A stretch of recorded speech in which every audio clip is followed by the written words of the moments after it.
साहित्य निधि में सुनिए हिंदी साहित्य के महान कथाकार, उपन्यासकार और साहित्यकार मुंशी प्रेमचंद जी की लिखी हुई कहानी बेटी का धन। बेतवा नदी दो ऊंचे कगारों के बीच इस तरह मुंह छिपाए हुए थी जैसे निर्मल हृदयों में सरस और उत्साह की मध्यम ज्योति छिपी रहती है। इसके एक कगार पर एक छोटा सा गांव बसा है जो अपने भग्न जातीय चिन्हों के लिए बहुत ही प्रसिद्ध है।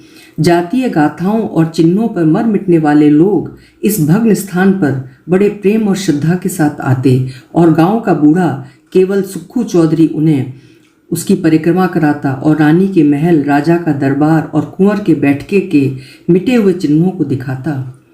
वो एक उच्छ्वास लेकर रूंधे गले से कहता, महाशय, एक वो समय था कि केवटों को मछलियों के इनाम में अशर्फियाँ मिलती थीं। कहार महल में झाड़ू देते हुए अशर्फियाँ बटोर ले सकते थे। बेतवा नदी रोज बढ़कर महाराज के चरण छूने आती थी। यह प्रताप और यह तेज था, परंतु आज इसकी यह दशा है। इन सुंदर उक्तियों पर किसी का विश्वास जमाना चौधरी के वश की बात न थी, पर सुनने वाले उसकी सहृदयता तथा अनुराग से जरूर कायल हो जाते थे। सुक्खू चौधरी उदार पुरुष थे, परंतु जितना बड़ा मुंह था उतना बड़ा ग्रास न था। 3 लड़के, 3 बहुएं और कई पौत्र पौत्रियां थीं। लड़की केवल एक गंगाजली थी जिसका अभी तक गौना नहीं हुआ था। चौधरी की ये सबसे पिछली संतान थी। स्त्री के मर जाने पर उसने इसको बकरी का दूध पिला पिला कर पाला था। परिवार में खाने वाले तो इतने थे, पर खेती सिर्फ एक हल्की ही होती थी। ज्यों-त्यों कर निर्वाह होता था, परंतु सुक्खू की वृद्धावस्था और पुरातत्व ज्ञान ने उसे गांव में वो मान प्रतिष्ठा प्रदान कर रखी थी जिसे देखकर झगड़ू साहू भीतर ही भीतर जलते थे। सुक्खू जब गांव वालों के समक्ष हाकिमों के साथ हाथ फेंक फेंक कर बातें करने लगता और खंडहरों को घुमा फिरा कर दिखाने लगता था, तो झगड़ू साहू, जो चपरासियों के धक्के खाने के डर से करीब नहीं फटकते थे, तड़प तड़प कर रह जाते थे। अतः वे सदा उस शुभ अवसर की प्रतीक्षा करते रहते थे जब सुक्खू पर अपने धन द्वारा प्रभुत्व जमा सकें। इस गांव के जमींदार ठाकुर जीतन सिंह थे, जिनकी बेगार के मारे गांव वालों के नाकों में दम था। उस साल जब जिला मजिस्ट्रेट का दौरा हुआ और वो यहाँ के पुरातन चिन्हों की सैर करने के लिए पधारे, तो सुक्खू चौधरी ने दबी जबान से अपने गांव वालों की दुख कहानी उन्हें सुनाई। हाकिमों से वार्तालाप करने में उसे तनिक भी बहना होता था। सुक्खू चौधरी को खूब मालूम था कि जीतन सिंह से रार मचाना सिंह के मुंह में सिर देना था, किंतु जब गांव वाले कहते थे कि चौधरी, तुम्हारी ये मित्रता किस दिन काम आएगी, परोपकाराय सताम विभूतया, तब सुक्खू का मिजाज आसमान पर चढ़ जाता था। घड़ी भर के लिए वो जीतन सिंह को भूल जाता था। मजिस्ट्रेट ने जीतन सिंह से इसका उत्तर मांगा। उधर झगड़ू साहू ने चौधरी के इस साहसपूर्ण स्वामी द्रोह की रिपोर्ट जीतन सिंह को दी। ठाकुर साहब जलकर आग हो गए। अपने कारिंदे से बकाया लगान की बही मांगी। संयोगवश चौधरी के जिम्मे इस साल का कुछ लगान बाकी था। कुछ तो पैदावार कम हुई थी, उस पर गंगाजली का ब्याह करना पड़ा। छोटी बहू का नथ की रट लगाए हुए थी, वो बनवानी पड़ी। इन सब खर्चों ने हाथ बिल्कुल खाली कर दिया था। लगान के लिए कुछ अधिक चिंता नहीं थी। वो इस अभिमान में भूला हुआ था कि जिस जबान में हाकिमों को प्रसन्न करने की शक्ति है, वो क्या ठाकुर को अपना लक्ष्य न बना सकेगी। बूढ़े चौधरी इधर तो अपने गर्व में निश्चिंत थे और उधर उन पर बकाया लगान की नालिश ठुक गई। सम्मन आ पहुंचा। दूसरे दिन पेशी की तारीख पड़ गई। चौधरी को अपना जादू चलाने का अवसर ही न मिला। जिन लोगों के बढ़ावे में आकर सुक्खू ने ठाकुर से छेड़छाड़ की थी, उनका दर्शन मिलना दुर्लभ हो गया।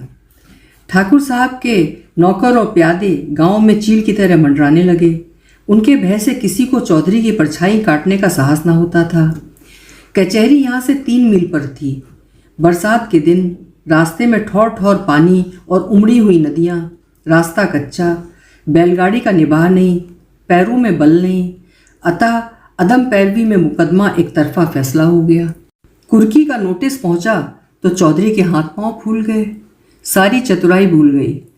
चुपचाप अपनी खाट पर पड़ा पड़ा नदी की ओर ताकता और मन में कहता, क्या मेरे जीते जी यही घर मिट्टी में मिल जाएगा।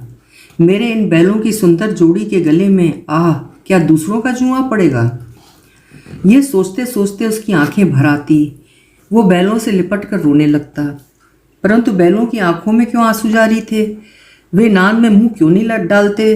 क्या उनके हृदय पर भी अपने स्वामी के दुख की चोट पहुंच रही थी? फिर वो अपने झोपड़े को विकल नैनों से निहार कर देखता और मन में सोचता, क्या हमको इस घर से निकलना पड़ेगा? ये पूर्वजों की निशानी क्या हमारे जीते जी छिन जाएगी? कुछ लोग परीक्षा में दृढ़ रहते हैं और कुछ लोग इसकी हल्की सी आंच भी नहीं सह सकते। चौधरी अपनी खाट पर उदास पड़े पड़े घंटों अपने कुल देव महावीर और महादेव को मनाया करता और उनका गुणगान गाया करता। उसकी चिंता से दग्ध आत्मा को और कोई सहारा न था। इसमें कोई संदेह न था कि चौधरी के 3 बहुओं के पास गहने थे, पर स्त्री का गहना ऊख का रस है जो पेरने से ही निकलता है। चौधरी जाति का ओछा पर स्वभाव का ऊंचा था। उसे ऐसी नीच बात बहुओं से कहते संकोच होता था। कदाचित ये नीच विचार उसके हृदय में उत्पन्न ही नहीं हुआ था। किंतु तीनों बेटे यदि जरा भी बुद्धि से काम लेते तो बूढ़े को देवताओं की शरण लेने की आवश्यकता न होती। परंतु यहाँ तो बात ही निराली थी। बड़े लड़के को घाट के काम से फुर्सत न थी। बाकी 2 लड़के इस जटिल प्रश्न को विचित्र रूप से हल करने के मंसूबे बांध रहे थे। मंझले झींगुर ने मुंह बनाकर कहा, इस गांव में क्या धरा है? जहां भी कमाऊंगा वहीं खाऊंगा, पर जीतन सिंह की मूछें एक एक करके चुन लूंगा। छोटे फक्कड़ ऐंठ कर बोले, मूछें तुम चुन लेना, नाक मैं उड़ा दूंगा, नकट्टा बनकर घूमेगा। इस पर दोनों खूब हंसे और मछली मारने चल दिए। इस गांव में एक बूढ़े ब्राह्मण भी रहते थे। मंदिर में पूजा करते और नित्य अपने यजमानों को दर्शन देने नदी पार जाते, पर खवैया के पैसे न देते। तीसरे दिन वो जमींदार के गुप्तचरों की आंखें बचाकर सुक्खू के पास आए और सहानुभूति के स्वर में बोले, चौधरी, कल ही तक तो मियाद है और तुम अभी तक पड़े पड़े सो रहे हो। क्यों नहीं घर की चीज़ें वस्तु ढूंढ ढांड कर किसी और जगह भेज देते? ना हो समधियाने पठवा दो। जो कुछ बचा रहे वही सही, घर की मिट्टी खोद कर थोड़ी कोई ले जाएगा। चौधरी लेटा था, उठ बैठा और आकाश की ओर निहार कर बोला, जो कुछ उसकी इच्छा है होगा, मुझसे ये जाल ना होगा। इधर कई दिन की निरंतर भक्ति उपासना के कारण चौधरी का मन शुद्ध और पवित्र हो गया था। उसे छल प्रपंच से घृणा उत्पन्न हो गई थी। पंडित जी इस काम में सिद्धहस्त थे, लेकिन चौधरी की बात से लज्जित हो गए। परंतु चौधरी के घर के अन्य लोगों को ईश्वर इच्छा पर उतना भरोसा न था। धीरे धीरे घर के बर्तन भाड़े खिसकाए जाते थे। अनाज का एक दाना भी घर में न रहने पाया। रात को नाव लदी हुई जाती और उधर से खाली लौटती थी। 3 दिन तक घर में चूल्हा न जला। बूढ़े चौधरी के मुंह में अन्न की कौन कहे, पानी की भी एक बूंद न पड़ी। स्त्रियां भाड़ से चने भुना भुना कर चबाती और लड़के मछलियां भून भून कर उड़ाते। परंतु बूढ़े की इस एकादशी में यदि कोई शरीक था तो वो उसकी बेटी गंगाजली ही थी। वो बेचारी अपने बूढ़े बाप को चारपाई पर निर्जल छटपटाते देख बिलक बिलक कर रोती। लड़कों को अपने माता पिता से वो प्रेम नहीं होता जो लड़कियों को होता है। गंगाजली इस सोच विचार में मग्न रहती कि दादा की किस भांति सहायता करूं। यदि हम सब भाई बहन मिलकर जीतन सिंह के पास जाकर दया भिक्षा की प्रार्थना करें तो वे अवश्य मान जाएंगे, परंतु दादा को कब ये स्वीकार होगा? वो यदि एक बड़े साहब के पास चले जाएं तो सब कुछ बात की बात में बन जाए, किंतु उनकी तो जैसे बुद्धि मारी गई है। इसी उधेड़ बुन में उसे एक उपाय सूझ पड़ा। कुमलाया हुआ मुखारविंद खिल उठा। पुजारी जी सुक्खू चौधरी के पास से उठकर चले गए थे और चौधरी उच्च स्वर में अपने सोए देवताओं को पुकार पुकार कर बुला रहे थे। निदान गंगाजली उनके पास जाकर खड़ी हो गई। चौधरी ने उसे देखकर विस्तृत स्वर में पूछा, क्यों बेटी, इतनी रात गए, क्यों बाहर आई? गंगाजली ने कहा, बाहर रहना तो भाग्य में लिखा है, घर में कैसे रहूं? सुक्खू ने जोर की हाँक लगाई, कहाँ गए तुम कृष्ण मुरारी, मेरे दुख हरो। गंगाजली खड़ी थी, बैठ गई और धीरे से बोली, भजन गाते तो आज 3 दिन हो गए। घर बचाने को कुछ उपाय सोचा कि इसे यूं ही मिट्टी में मिला दोगे? हम लोगों क्या पेड़ तले रखोगे? चौधरी ने व्यथित स्वर से कहा, बेटी, मुझे तो कोई उपाय नहीं सूझता। भगवान जो चाहेंगे होगा। वेग चलो गिरधर गोपाल, काहे विलंब करो। गंगाजली ने कहा, मैंने एक उपाय सोचा है, कहूँ तो कहूँ। चौधरी उठकर बैठ गए और पूछा, कौन उपाय है बेटी? गंगाजली ने कहा, मेरे गहने झगड़ू साहू के यहाँ गिरो रख दो, मैंने जोड़ लिया है, देने भर के रुपए हो जाएंगे। चौधरी ने ठंडी सांस लेकर कहा, बेटी तुमको मुझसे ये कहते लाज नहीं आती? वेद शास्त्र में मुझे तुम्हारे गांव के कुएं का पानी पीना भी मना है, तुम्हारी ड्योढ़ी में पैर रखने का भी निषेध है। क्या तुम मुझे नरक में ढकेलना चाहती हो? गंगाजली पहले से ही उत्तर देने के लिए तैयार थी। बोली, मैं अपने गहने तुम्हें थोड़ी दिए देती हूँ, इस समय लेकर काम चलाओ, चैत में छुड़ा देना। चौधरी ने कड़क कर कहा, यह मुझसे ना होगा। गंगाजली उत्तेजित होकर बोली, तुमसे ये ना होगा तो मैं आप ही जाऊंगी, मुझसे घर की ये दुर्दशा नहीं देखी जाती। चौधरी ने झुंझला कर कहा, बिरादरी को कौन मुंह दिखाऊंगा? गंगाजली ने चिढ़कर कहा, बिरादरी में कौन ढिंडोरा पीटने जा रहा है? चौधरी ने फैसला सुनाया, जग हंसाई के लिए मैं अपना धर्म न बिगाड़ूंगा।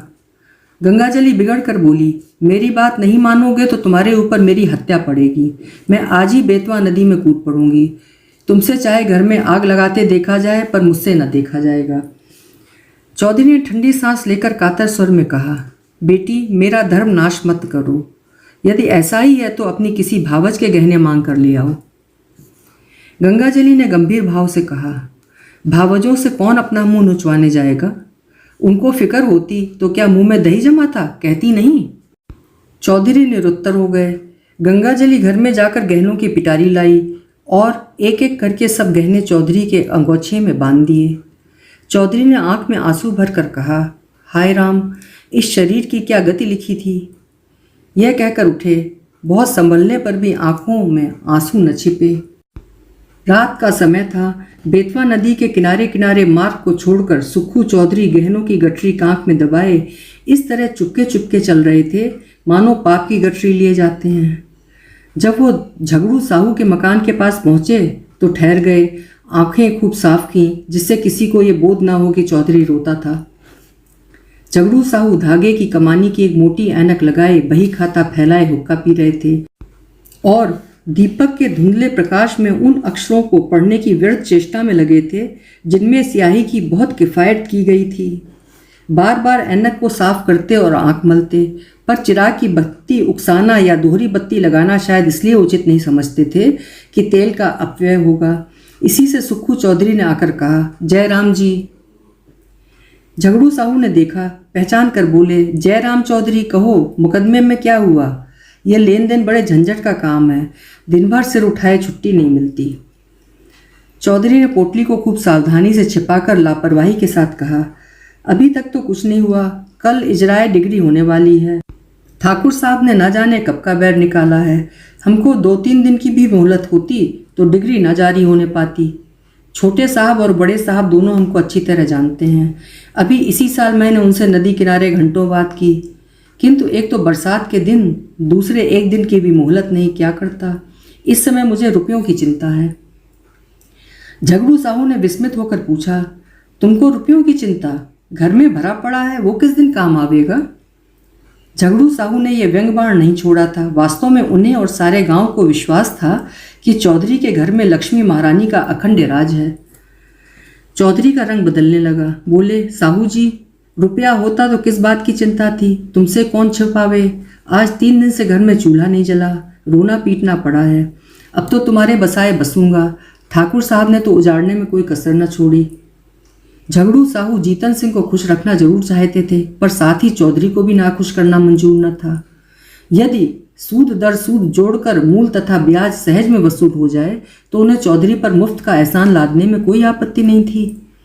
यदि चौधरी के अफसरों की जान पहचान के कारण साहू जी का टैक्स से गला छूट जाए, जो अनेकों उपाय करने, अहलकारों की मुट्ठी गर्म करने पर भी नित्य प्रति तोंद की तरह बढ़ता ही जा रहा था, तो क्या पूछना। बोले, क्या कहें चौधरी जी, खर्च के मारे आजकल हम भी तबाह हैं। लेहने वसूल नहीं होते, टैक्स का रुपया देना पड़ा, हाथ बिल्कुल खाली हो गया है। तुम्हें कितना रुपया चाहिए? चौधरी ने कहा, 100 रुपये की डिग्री है, खर्च वर्च मिलाकर 200 लगभग समझो। झगड़ू साहू अब अपने दांव खेलने लगे। पूछा, तुम्हारे लड़कों ने तुम्हारी कुछ मदद न की? वो सब भी तो कुछ ना कुछ कमाते हैं। साहू जी का ये निशाना ठीक पड़ा। लड़कों की लापरवाही से चौधरी के मन में जो कुत्सित भाव भरे थे वो सजीव हो गए। बोला, भाई लड़के किसी काम के होते तो यह दिन ही क्यों देखना पड़ता। उन्हें तो अपने भोग विलास से मतलब। घर गृहस्थी का बोझ मेरे सिर पर है, मैं इसे जैसे चाहूँ संभालूँ, उनसे कुछ सरोकार नहीं। मरते दम भी गला नहीं छूटता। मरूंगा तो सब खाल में भूसा भरा कर रख छोड़ेंगे। गृह कारज नाना जंजाला। झगड़ू ने दूसरा तीर मारा, क्या बहुओं से भी कुछ न बन पड़ा? चौधरी ने उत्तर दिया, बहू बेटे सब अपनी अपनी मौज में मस्त हैं। मैं 3 दिन तक द्वार पर बिना अन्न जल के पड़ा था, किसी ने बात तक न की, पूछा तक नहीं। कहाँ की सलाह, कहाँ की बातचीत। बहुओं के पास रुपए तो नहीं, पर गहने तो मेरे ही बनवाए हुए हैं ना। दुर्दिन के समय यदि 2-2 थान उतार देती तो क्या मैं छुड़ा न देता? सदा यही दिन थोड़े ही रहेंगे। झगड़ू समझ गए कि यह महज जबान का सौदा है, और वो जबान का सौदा भूलकर भी न करते थे। बोले, तुम्हारे घर के लोग भी अनूठे हैं, क्या इतना भी नहीं जानते कि बूढ़ा रुपया कहाँ से लाएगा? अब समय बदल गया है, या तो कुछ जायदाद लिखो या गहने गिरो रखो, तब जाकर कहीं रुपया मिले। इसके बिना रुपया कहाँ? इसमें भी जायदाद में सैकड़ों बखेड़े पड़े हैं, सुविधा गिरो रखने में ही है। हाँ, तो जब घर वालों को इसकी कोई फिक्र नहीं तो तुम क्यों व्यर्थ जान देते हो? यही ना होगा कि लोग हंसेंगे, ये लाज कहाँ तक निभाओगे?